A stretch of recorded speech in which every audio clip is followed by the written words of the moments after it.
സഞ്ചാരി മാതാവേ, ആരാധന ആരാധന.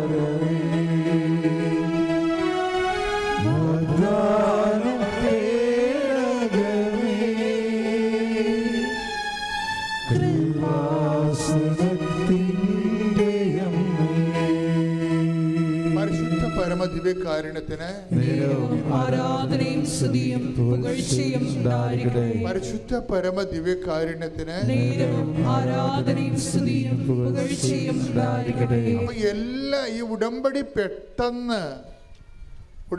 പെട്ടെന്ന് നമുക്ക് അതിൻ്റെ ഫലം കിട്ടാനുള്ള ഏറ്റവും വലിയ മാർഗം എന്താ? മക്കൾ ചെയ്യുന്നതെല്ലാം ദൈവസ്നേഹത്തോടെ ആകണം. അവൻ പറയണ പോലെ ചെയ്യുക എന്നുള്ള പറയുമ്പോൾ നമ്മൾ അവൻ പറയുമ്പോൾ നമുക്ക് സാങ്കേതികമായിട്ട് ചെയ്യാൻ പറ്റും, പക്ഷേ ഇത് വർക്കൗട്ട് ചെയ്യാൻ താമസിക്കും. അവൻ പറയുന്ന പോലെ ചെയ്യാൻ പറയുമ്പോൾ നമ്മൾ ചെയ്യും, പക്ഷേ അത് സാങ്കേതികമാണ്, ടെക്നിക്കലായിട്ടാണ്. പക്ഷേ ചെയ്യുമ്പോൾ ഉണ്ടാകുന്ന വിഷയം, ഇപ്പോൾ ലോകം മുഴുവൻ പോവുക, എല്ലാ സൃഷ്ടികളും സുവിശേഷം പ്രസംഗിക്കാൻ പറഞ്ഞാലും നിങ്ങൾ ഒരു പത്രമാണ് ഒരു ദിവസം കൊടുത്തതെങ്കിലും അത് ദൈവസ്നേഹത്തോടെ കൊടുക്കണം. 50 പത്രം ദൈവസ്നേഹമില്ല കൊടുക്കുന്നതിനേക്കാൾ വിലയാണ് ഒരു പത്രം ദൈവസ്നേഹത്തോടെ കൊടുക്കുന്നത്, ഇല്ലേ? അതുകൊണ്ട് അപ്പോഴാണ് വചനം മെൽറ്റാകണത്. കർത്താവ് ഒരു വാക്ക് പറഞ്ഞായിരുന്നേ, എന്താ പറഞ്ഞത്? എന്നെ സ്നേഹിക്കുന്നവന് ഞാൻ എന്നെ തന്നെ വെളിപ്പെടുത്തും. ഒന്ന് പ്രാർത്ഥിച്ച് ഒന്ന് വായിച്ചു നോക്കിയേ, എടുത്ത് വായിച്ച് ശ്രുതിക്കട്ടെ. ഹല്ലേലൂയ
യോഹന്നാൻ 14:21. എന്റെ കൽപ്പനകൾ സ്വീകരിക്കുകയും പാലിക്കുകയും ചെയ്യുന്നവനാണ് എന്നെ സ്നേഹിക്കുന്നത്. എന്നെ സ്നേഹിക്കുന്നവനെ എന്റെ പിതാവും സ്നേഹിക്കും. ഞാനും അവനെ സ്നേഹിക്കുകയും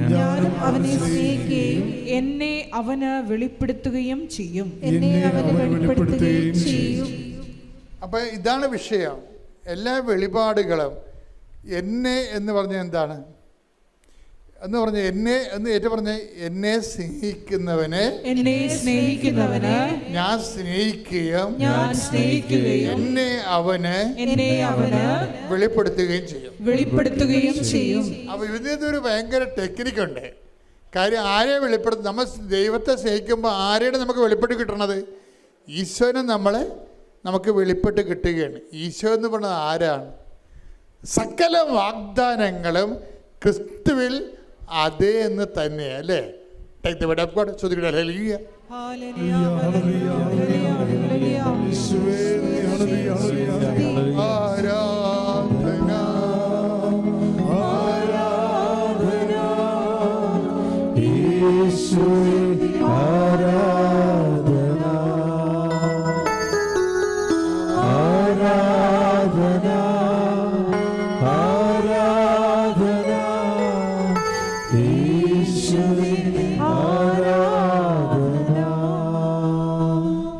Korinthos 1:20. 2 Corinthians 1:20. ദൈവത്തിന്റെ സകല വാഗ്ദാനങ്ങളും പറഞ്ഞ ദൈവത്തിന്റെ സകല വാഗ്ദാനങ്ങളും ക്രിസ്തുവിൽ അതേ എന്ന് തന്നെ. ദൈവത്തിന്റെ സകല വാഗ്ദാനങ്ങളും ക്രിസ്തുവിൽ അതേ തന്നെയാണ്. അപ്പോഴേ മനുഷ്യൻ രക്ഷപ്പെടും. നിനക്ക് ജോലിയില്ല, വീടില്ല, വിവാഹം വെക്കണില്ല, ജപ്തി നടപടിയാണ്, നിൻ്റെ കുഞ്ഞുങ്ങളില്ല എന്ന് പറയുമ്പോഴേ ഇതെല്ലാം ദൈവം നമുക്ക് വെച്ചിരിക്കുന്നത് വാഗ്ദാനത്തിൻ്റെ രൂപത്തിലാണ്, അല്ലേ? നമ്മുടെ ഇല്ലായ്മകളെല്ലാം ദൈവം നമുക്ക് തരുന്നതിന് വേണ്ടി സ്വരുക്കൂട്ടിരിക്കുന്ന പദ്ധതി എന്ന് പറഞ്ഞാൽ എന്താണ്? പ്രോമിസാണ്, വാഗ്ദാനമാണ്.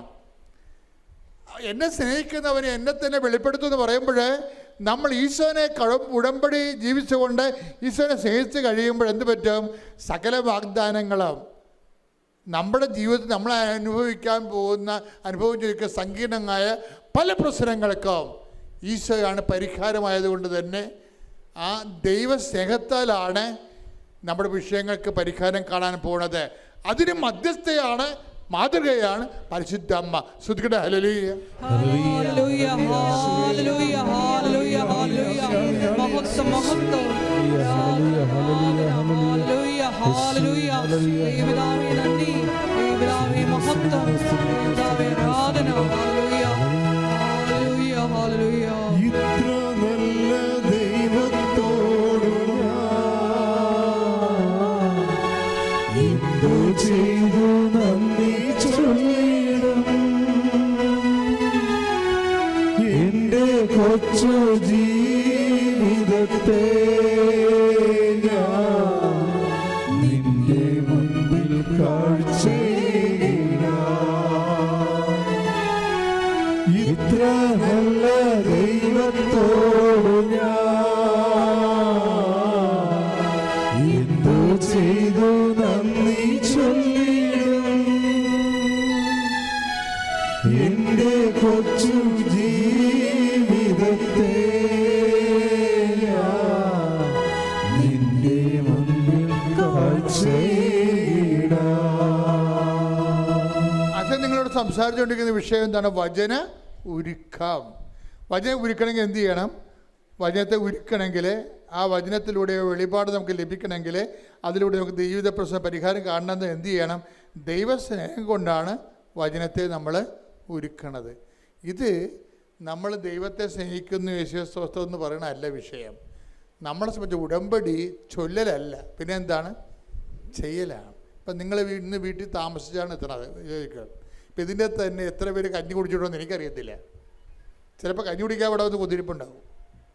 ഇനി നിങ്ങൾ ഇവിടുന്ന് പോകുമ്പോൾ ഇവിടെയുള്ള ചായക്കട മുഴുവനുള്ള ഭക്ഷണം തീർന്നിരിക്കും. നിങ്ങൾ പട്ടിണിയായിരിക്കും ഇതിൻ്റെ കയറാൻ പോണത്. വീട്ടിൽ ചെല്ലുമ്പോൾ അവർ കഴിച്ച് കാണും. നിങ്ങൾ കഴിച്ചത് കാണുമെന്ന് വിചാരിച്ചിട്ട് അവർ ഉള്ളത് എടുത്ത് കഴിച്ച് കാണും. അതിലൊരു എല്ലാത്തിനും ഒരു തീരുമാനമാകും. അപ്പോഴും പറയും അപ്പോൾ എവിടെയെങ്കിലും കേട്ടെ, എവിടെ മഴ കിടക്കട്ടെ, വല്ല വെള്ളം കുടിച്ച് കിടക്കട്ടെ, ഒരു ദിവസം ഒരു ആഹാരം കഴിച്ചില്ലെങ്കിൽ ചത്തൊന്നും പോകത്തില്ലെന്ന് പറഞ്ഞിട്ട് വീട്ടിലുള്ളവർ പിച്ചും പേയൊക്കെ പറഞ്ഞുകൊണ്ടിരിക്കും. അവിടെ നിങ്ങൾക്ക് ഇവരോട് സ്നേഹം തോന്നണം. പിടികിട്ടിയ വചനം ഒരുക്കം അങ്ങനെ സംഭവിക്കുന്നത്. അമ്മയാണ് അതിൻ്റെ മാതൃക. ഹൃദയത്തിൽ സംഗ്രഹിച്ചു, അതിനെക്കുറിച്ച് ധ്യാനിച്ചു. അതാണ് വിഷയം. വീട്ടിൽ ഇനി എന്തെല്ലാം പ്രശ്നം ഉണ്ടായാലും നിങ്ങളാരാണ്? മാതൃക ആരാണ്? നമുക്ക് അമ്മയാണ്. യേശുവേ നന്ദി, യേശുവേ സ്തുതി, യേശുവേ സ്തോത്രം. ദൈവമാതാവ് ജീവനോടെ പ്രത്യക്ഷപ്പെട്ട ഈ അൾത്താരയിൽ നിന്ന് സാക്ഷ്യം പറയാൻ സഹായിച്ച മാതാവിനും തിരുക്കുമാരനും 1000 നന്ദി. മാതാവിൻ്റെ പ്രത്യക്ഷീകരണത്തിന് സാക്ഷിയാക്കി മാറ്റിയതിനും 1000 നന്ദി. എൻ്റെ പേര് രമ്യ. ഞാൻ പത്തനംതിട്ട ജില്ലയിലെ വള്ളിക്കോട് എന്ന് പറഞ്ഞ സ്ഥലത്തു നിന്നാണ് വരുന്നത്. ഞാൻ ആദ്യമായി കൃപാസനത്തെ പറ്റി അറിയുന്നത് ഞാൻ ഹൈദരാബാദ് ഹോസ്റ്റലിൽ നിന്ന സമയത്ത് കൂട്ടുകാർ പറഞ്ഞാണ് അറിയുന്നത്. അതുകൊണ്ട് തന്നെ എൻ്റെ അനിയത്തി പറഞ്ഞു. അങ്ങനെയാണ് ആദ്യമായിട്ട് അറിയുന്നത്. അപ്പോൾ ഞാൻ നാട്ടിലോട്ട് വിളിച്ച് അമ്മയോട് പറഞ്ഞു ഇങ്ങനെ ഉടമ്പടി എടുക്കണമെന്ന് പറഞ്ഞു. അങ്ങനെ എൻ്റെ അമ്മയാണ് ആദ്യമായിട്ട് ഇവിടെ വന്ന് ഉടമ്പടി എടുത്തത്. അപ്പോൾ ഒരു വീട്ടിൽ ഒരാൾക്ക് മാത്രമേ ഉടമ്പടി എടുക്കാൻ പറ്റുള്ളായിരുന്നു. അത് കഴിഞ്ഞ് 2023 ഞാൻ നാട്ടിൽ വന്നപ്പോൾ ഞാൻ ആ ഉടമ്പടി ഏറ്റെടുക്കുകയും ഇപ്പം ഇത് 11ാമത്തെ വട്ടമാണ് ഞാനിവിടെ ഉടമ്പടി പുതുക്കുന്നത്. മാതാവ് എനിക്ക് ഒരുപാട് അനുഗ്രഹങ്ങൾ തന്നു. അനുഗ്രഹങ്ങൾ പറയാനായിട്ടാണ് ഞാനിപ്പോൾ ഇവിടെ നിൽക്കുന്നത്. ആദ്യമായിട്ട് എനിക്ക് പറയാനുള്ളത്, എനിക്ക് OET പാസ്സായ സാക്ഷ്യമാണ്. ഞാൻ 2020 മുതൽ OETക്ക് വേണ്ടി ട്രൈ ചെയ്യുമായിരുന്നു. എപ്പോഴും വളരെ അടുത്ത സ്കോർ കിട്ടും, പക്ഷേ റിക്വയർ സ്കോർ കിട്ടത്തേ ഇല്ലായിരുന്നു. അങ്ങനെ ഞാൻ ഇവിടെ വന്ന് ഉടമ്പടി എടുത്തതിൻ്റെ ഫലമായിട്ട് ഞാൻ ഈ റീസെൻ്റായിട്ട് 2025 മാർച്ചിൽ OET എഴുതുകയും അപ്പോൾ സ്കോർ നോക്കിയപ്പോൾ എനിക്ക് 20 മാർക്കിൻ്റെ കുറവ് വരികയും ചെയ്തു. അങ്ങനെയാണ് ഞാനൊരു സാക്ഷ്യം കേട്ടു മാൾട്ടയിലോട്ട് അപ്ലൈ ചെയ്യുന്ന കാര്യം.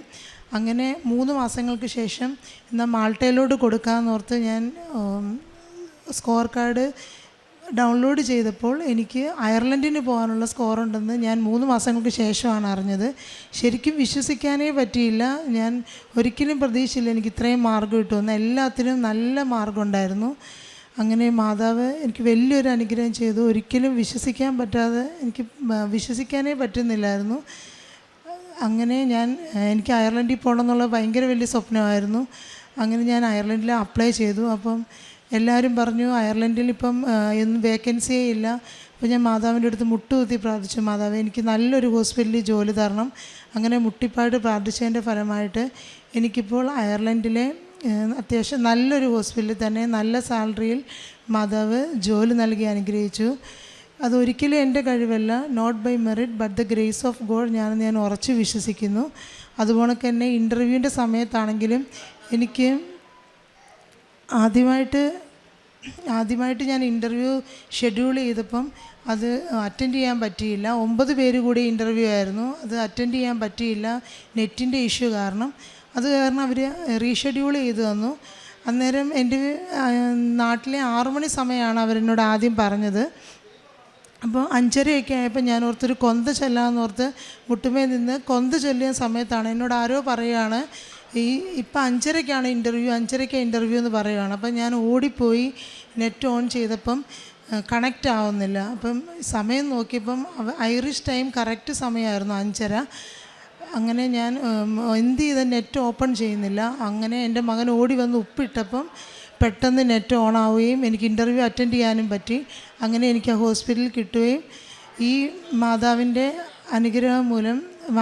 അനുഗ്രഹത്താൽ ഞാനിപ്പോൾ ഏപ്രിൽ 1-ാം തീയതി അയർലൻഡിന് പോവുകയാണ്.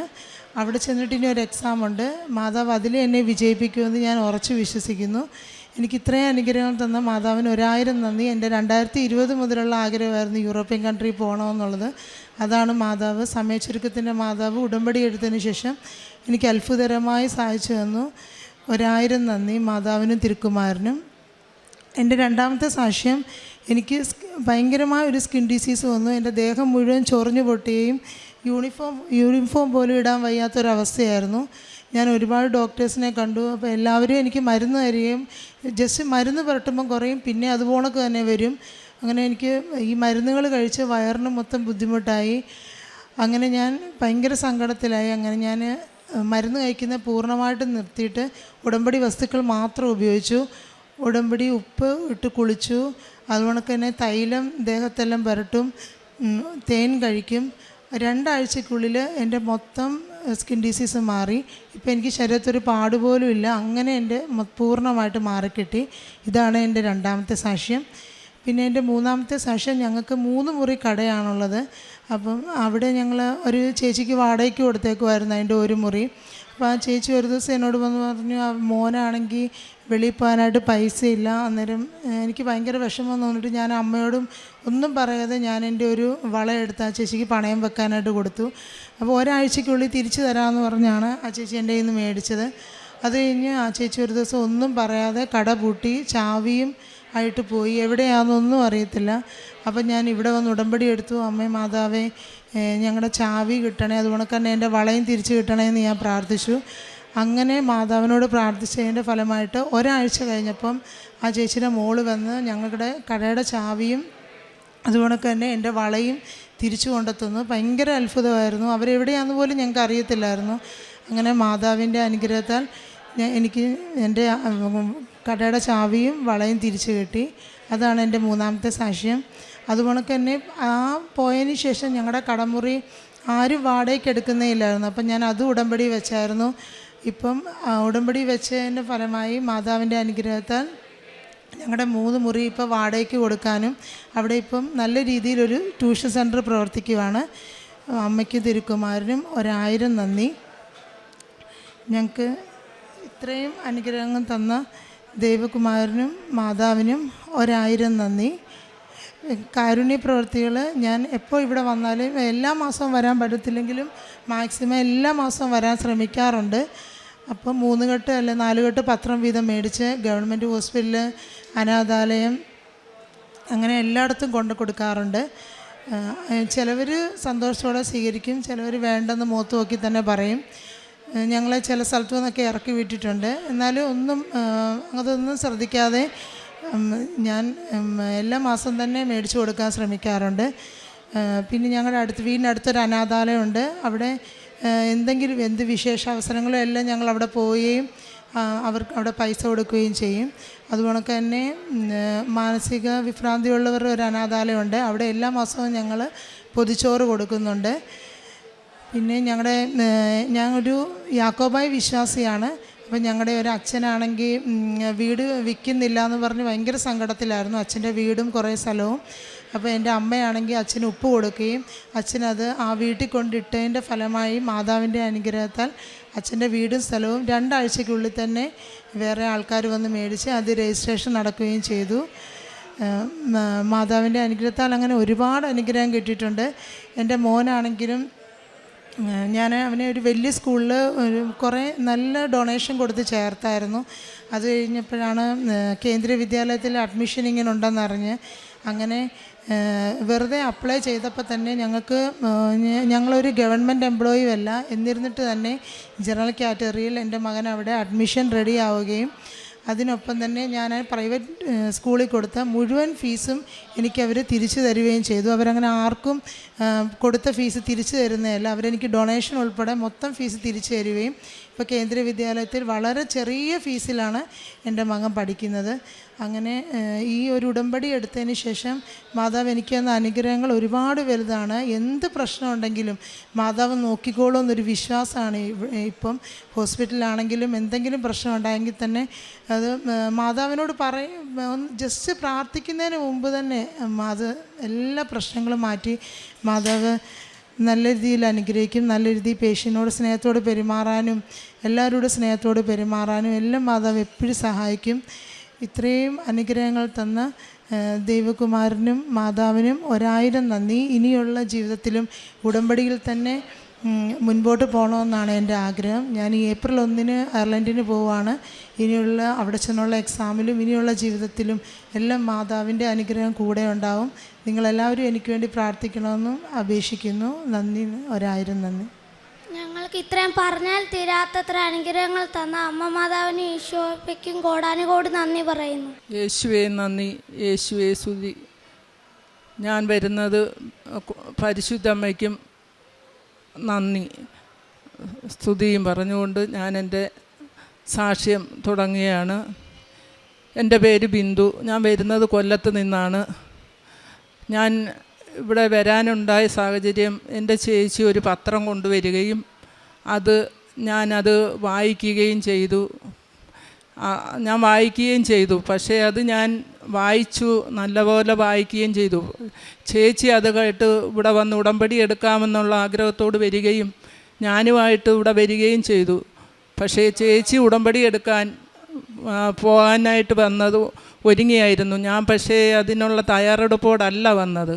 അതുകൊണ്ട് ഞാൻ ചേച്ചി എന്നെ ആവുന്നതും ഉടമ്പടി എടുക്കുന്ന ഇവിടം വരെ വന്നേല്ലേ എന്നെ നിർബന്ധിക്കുകയും, പക്ഷേ ഞാനത് വേണ്ട, ഞാൻ പ്രാർത്ഥിച്ചോളാമെന്ന് പറഞ്ഞ് ഞാൻ ഈ ആൾത്താരയിലിരുന്ന് യേശുവെയും മാതാവിനെയും പ്രാർത്ഥിച്ചുകൊണ്ടിരിക്കുകയും ചേച്ചി ഉടമ്പടി എടുക്കാൻ മുകളിൽ പോവുകയും ചെയ്തു. പക്ഷേ ചേച്ചി എന്നെ ആവുന്ന നിർബന്ധിച്ചിട്ട് ഞാനതെടുത്തില്ല. ഞാനിവിടെ കണ്ണടച്ചിട്ടിരുന്ന് പ്രാർത്ഥിച്ചപ്പോൾ മാതാവ് എൻ്റെ അരികിൽ വരികയും ഒരു കൊട്ടം പച്ച മുല്ലപ്പൂ എൻ്റെ 4 ചുറ്റും കൊണ്ടുവന്ന് മണം എൻ്റെ 4 ചുറ്റും മണം വരികയും, പക്ഷെ ഞാൻ അവിടെ നിന്ന് എല്ലായിടവും നോക്കിയപ്പോൾ ആരുടെയും തലയിലോ എങ്ങും ഒരു മുല്ലപ്പൂവിൻ്റെ മണം അനുഭവപ്പെട്ടില്ല, അവിടെ കണ്ടതുമില്ല. അപ്പോൾ എനിക്ക് മനസ്സിലായി എൻ്റെ ചേച്ചി നിർബന്ധിച്ചതിൻ്റെ പേരിൽ ഞാൻ ഉടമ്പടി എടുത്തില്ലല്ലോ എന്ന് കരുതി ഞാൻ ഇവിടെ ഇരുന്ന് വിഷമിക്കുകയും ചെയ്തു. പക്ഷേ ഞാൻ അതാരോടും പറഞ്ഞില്ല. വീട്ടിൽ ചെന്ന് അടുത്ത മാസം ഞാൻ വന്ന് അമ്മയുടെ മുമ്പിൽ ഞാൻ ഉടമ്പടി എടുത്തേക്കാമേ എന്ന് ഞാൻ നേരുകയും അടുത്ത മാസം ഞാൻ അതേ സമയം ഇവിടെ വന്ന് ഉടമ്പടി എടുക്കുകയും ചെയ്തു. ഞാൻ ഉടമ്പടി എടുത്തത് 2025 ജനുവരിയിലാണ്. പക്ഷേ ഉടമ്പടി എടുത്ത് ഞാൻ വീട്ടിൽ പോവുകയും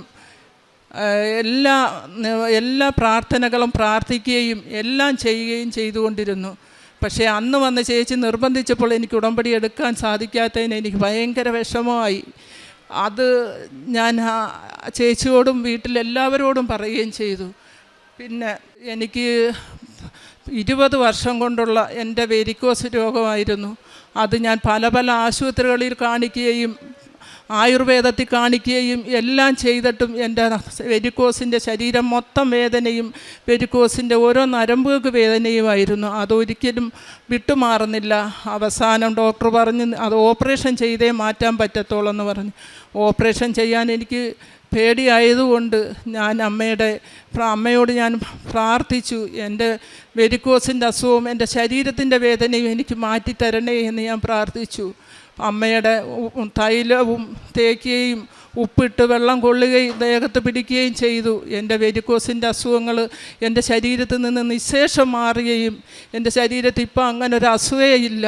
പക്ഷേ ഏത് ജോലിയും ഞാൻ എന്ത് ജോലി പറഞ്ഞാലും എനിക്കുണ്ടാവുന്ന എന്ത് ജോലി ഞാൻ ചെയ്യുന്നുണ്ട്. പിന്നെ എൻ്റെ രണ്ടാമത്തെ സാക്ഷി എന്ന് വെച്ചാൽ 10 വർഷം കൊണ്ട് ഞാൻ ഒരു സർക്കാർ സ്ഥാപനത്തിൽ ഡെയിലി വേജസായിട്ട് ജോലി ചെയ്യുകയായിരുന്നു. ഈ ഡെയിലി വേജ് എന്ന് വെച്ചാൽ 5 ദിവസം അങ്ങാണേ കാണൂ. എനിക്ക് 2 പെൺമക്കളാണ്. ഭർത്താവ് സെക്യൂരിറ്റി ആയിട്ട് പ്രൈവറ്റ് ആശുപത്രി പോവുകയാണ്. ദാരിദ്ര്യവും നിവർത്തികേടും കൊണ്ട് ഞങ്ങൾ പല സ്ഥലങ്ങളിൽ ഞാൻ ജോലിക്ക് അന്വേഷിച്ചു. പക്ഷേ ഈ 5 ജോലി കൊണ്ട് ഒന്നും നേടാൻ പറ്റാത്തത് കൊണ്ട് ഞാൻ എന്നെ ഉടമ്പടി എടുത്തതിന് ശേഷം ഞാൻ അമ്മയുടെ ഉടമ്പടിയിൽ ഞാൻ വെച്ച്, മാതാവേ എനിക്ക് ഈ ജോലി എങ്ങനെങ്കിലും ശരിയാക്കി തരണേ എന്ന് ഞാൻ പ്രാർത്ഥിച്ചു. പക്ഷേ ഞങ്ങൾ 38 പേരുള്ളതിൽ എൻ്റെ കഴിവ് കൊണ്ടല്ല, അമ്മയുടെ കൃപയാലാണ് ഞങ്ങളൊരു 12 പേരിൽ ഒരാളായിട്ട് എന്നെ തിരഞ്ഞെടുക്കാൻ പറ്റിയതും എനിക്ക് ആ ജോലി ഈ കഴിഞ്ഞ ആഴ്ചയിലാണ് ആ ജോലി കിട്ടിയത്. എൻ്റെ അമ്മയുടെ എൻ്റെ പ്രാർത്ഥന, എൻ്റെ അമ്മ എൻ്റെ കൂടെ ഉണ്ടെന്നുള്ളതിനുള്ള എല്ലാ തെളിവും എൻ്റെ കൂടെ തന്നെ ഉണ്ടാവും. ഉറക്കത്തിലായാലും ഊണിലായാലും എവിടെ പോയാലും എൻ്റെ അമ്മ എൻ്റെ കൂടെ ഇടതും വലതും മുന്നിലും പിന്നിലുമായി ഉണ്ടാകുന്ന എനിക്ക് ഒരുപാട് വിശ്വാസങ്ങളുണ്ടായിട്ടുണ്ട്. പിന്നെ അതിന് മൂന്നാമത്തെ സാക്ഷി എന്ന് വെച്ചാൽ എൻ്റെ ഭർത്താവ് ഭയങ്കരമായ ഒരു അപകടത്തിൽ നിന്ന് എൻ്റെ അമ്മ സന്ധ്യാനേരത്ത് രക്ഷപ്പെടുത്തി. കാരണം എൻ്റെ ഭർത്താവ് സൈക്കിളിലാണ് ജോലിക്ക് പോകുന്നത്. പോയിട്ട് വരുന്ന വഴിക്ക് ഒരു വയസ്സെന്നൊരച്ഛനാ കുറുക്ക് ചാടി. പക്ഷേ ആ അച്ഛൻ അങ്ങ് ഓടിപ്പോവുകയും എൻ്റെ ചേട്ടൻ ഒരു ടിപ്പർ ലോറിയുടെ അടിയിൽപ്പെടുകയും ഫ്രണ്ടിലത്തെ വീലിൻ്റെ അടുത്ത് തലയും എല്ലാമായിട്ട് കിടക്കുമ്പോൾ അവിടെ നിന്നവരെല്ലാം ദൈവമേ എന്ന് വിളിച്ച് കയറിയിറങ്ങുന്ന രംഗമായിരുന്നു അത്. പേടിച്ച് അലറിക്കരയുകയും ഓടിക്കൂടിയവരെല്ലാം അന്തം വിട്ടു പോയി. എൻ്റെ ചേട്ടൻ്റെ ദേഹത്ത് ഒരു പോറൽ പോലും ഏൽക്കാതെ എൻ്റെ അമ്മ മാതാവ് അതിൽ നിന്നും എന്നെ ചേട്ടനെ രക്ഷപ്പെടുത്തി. കാരണം ആ സന്ധ്യാനേരത്ത് ഞാൻ ആ വീട്ടിലിരുന്ന് സന്ധ്യാപ്രാർത്ഥന ചൊല്ലിക്കൊണ്ടിരിക്കുകയായിരുന്നു. എൻ്റെ അമ്മ മാതാവ് എൻ്റെ അടുത്ത് നിന്ന് പെട്ടെന്ന് തന്നെ എൻ്റെ ചേട്ടൻ്റെ അടുത്ത് ചെല്ലുകയും ഒരു പോറൽ, ടയറിൻ്റെ അടിയിൽ തല കിടക്കുകയാണ്, ഒരു പോറൽ പോലും ഏൽക്കാതെ കൂടിയവരെല്ലാവരും എൻ്റെ ചേട്ടനെ അവിടെ നിന്ന് വലിച്ച് നീക്കിയാണ് എടുത്തത്. സൈക്കിൾ മൊത്തം പഞ്ചറായി. പക്ഷേ എൻ്റെ ചേട്ടൻ്റെ ദേഹത്ത് ഒരു പോറൽ പോലും ഏൽക്കാതെ എൻ്റെ അമ്മ മാതാവ് കാത്ത് സംരക്ഷിച്ചതിനും അമ്മയ്ക്കും തിരുമാരനും 1000 നന്ദി പറഞ്ഞാലും മതിയാവത്തില്ല. പിന്നെ എൻ്റെ 2 വർഷം കൊണ്ട് ഞാനൊരു വസ്തു മേടിക്കാനായിട്ട് ആഗ്രഹിച്ചു. കയ്യിൽ കാശില്ല, എല്ലായിടവും പോയി നോക്കും. പക്ഷേ എൻ്റെ അടുത്ത് എനിക്ക് ഇഷ്ടപ്പെട്ട സ്ഥലത്ത് ഞാൻ അമ്മയുടെ ഉപ്പ് കൊണ്ടിട്ട്, കണ്ട വസ്തുവിനകത്ത് ഞാൻ ഉപ്പ് കൊണ്ടിട്ട് വിശ്വാസ പ്രമാണം ചൊല്ലി ഞാൻ ആ ഉപ്പ് കൊണ്ടിടുകയും പ്രാർത്ഥിക്കുകയും ചെയ്തതിൻ്റെ ഫലമായി എനിക്ക് ഞാൻ ഇഷ്ടപ്പെട്ട സ്ഥലത്ത് ആ സ്ഥലം എനിക്ക് മേടിക്കാൻ പറ്റി. മേടിച്ച് എല്ലാം ഭംഗിയായിട്ട് ഇപ്പോൾ അതിനകത്ത് കിണറും കുഴിക്കാൻ പറ്റി. സാമ്പത്തികമായിട്ട് പൈസയൊന്നുമില്ലായിരുന്നു. എൻ്റെ മാതാവിൻ്റെ അനുഗ്രഹത്താൽ എനിക്കത് സാധിക്കുകയും ചെയ്തു. പിന്നെ ഞാൻ കാരുണ്യ പ്രവർത്തികൾ നമ്മൾ കാരുണ്യ പത്രം മേടിക്കും. ഇവിടുന്ന് വരുന്ന പത്രങ്ങൾ ഞാൻ ഓരോന്നും എൻ്റെ അനുഭവങ്ങൾ പറഞ്ഞാണ് ഞാൻ എൻ്റെ പത്രങ്ങൾ എല്ലാവർക്കും ഞാൻ വിതരണം ചെയ്യുന്നത്. ഓരോ പത്രം കൊടുക്കുമ്പോഴും എൻ്റെ അനുഭവങ്ങൾ ഞാൻ പറഞ്ഞ് ഓരോരുത്തർക്കും ഞാൻ കൊടുക്കും. കാരണം ഓരോ പത്രം ചിലർ കൊടുക്കുമ്പം വേണ്ട എന്ന് പറയും. ഞാൻ പറയും ഇത് എനിക്ക് ഒരുപാട് അനുഭവമുണ്ട്, എൻ്റെ ശരീരസുഖവും എൻ്റെ ഭർത്താവ് രക്ഷപ്പെട്ട കാര്യവും എല്ലാം ഞാൻ പറഞ്ഞ് ഓരോരുത്തരടുത്തും ഞാൻ പറഞ്ഞാണ് കൊടുക്കുന്നത്. പിന്നെ ആശുപത്രിയിൽ വയ്യാതിരിക്കുന്നവർക്ക് ഞാൻ ഒരു നേരത്തെ ആഹാരമെങ്കിലും മേടിച്ച് കൊടുക്കുകയും പിന്നെ അതുപോലാതെ ക്യാൻസർ രോഗിക്കും കിഡ്നി രോഗിക്കും വീട്ടിൽ ചെന്ന് കണ്ട് എന്നെക്കൊണ്ടാവുന്ന സഹായങ്ങൾ ഞാൻ പൈസയായിട്ടും എല്ലാം സഹായിക്കുകയും ചെയ്യുന്നുണ്ട്. ആരും എൻ്റെ മുമ്പിൽ വന്ന് കൈനീട്ടിയാലും ഞാൻ ഒന്നും വെറുതെ വിടാറില്ല. എന്തെങ്കിലും ഒന്ന് ഞാൻ എടുത്ത് കൊടുത്തിട്ടേ പോകത്തുള്ളൂ. പിന്നെ രാവിലെയും വൈകിട്ടും മുടങ്ങാതെ ഞാൻ പ്രാർത്ഥിക്കും. പിന്നെ അച്ഛൻ്റെ ഡെയിലി ബ്രെഡ് എന്നും ഞാൻ കേൾക്കും. പിന്നെ ജപമാല ഒരു ദിവസം പോലും ഞാൻ മുടങ്ങാതെ പ്രാർത്ഥിച്ചിട്ടേ ഞാൻ കിടക്കാറുള്ളൂ. ബൈബിള് അരമണിക്കൂർ വായിക്കും. ചില ദിവസങ്ങളിൽ ജോലിയുടെ ബുദ്ധിമുട്ട് കൊണ്ട് അത് ചിലപ്പോൾ വായിക്കാൻ പറ്റിയില്ലെങ്കിലും പിറ്റേ ദിവസം അതിൻ്റേതും കൂടെ തികച്ച് ഞാനത് മാറ്റിയെടുത്ത് ഞാൻ വായിക്കാറുണ്ട്. ഞാനൊരു ഹിന്ദുവാണ്. ഇത്രയൊക്കെ തന്ന എൻ്റെ അമ്മയ്ക്കും തിരുവുമാരനും 1000 കോടി നന്ദി പറഞ്ഞാലും എനിക്ക് മതിയാവില്ല. ഈശോയ്ക്കും തിരുവുമാരനും 1000 നന്ദി പറഞ്ഞതുകൊണ്ട് എൻ്റെ ഈ പ്രത്യക്ഷീകരണ സാക്ഷ്യം ഇവിടെ ഞാൻ അവസാനിപ്പിക്കുന്നു. യേശുവേ നന്ദി, യേശുവേ സ്തോത്രം, ഹല്ലേലൂയ.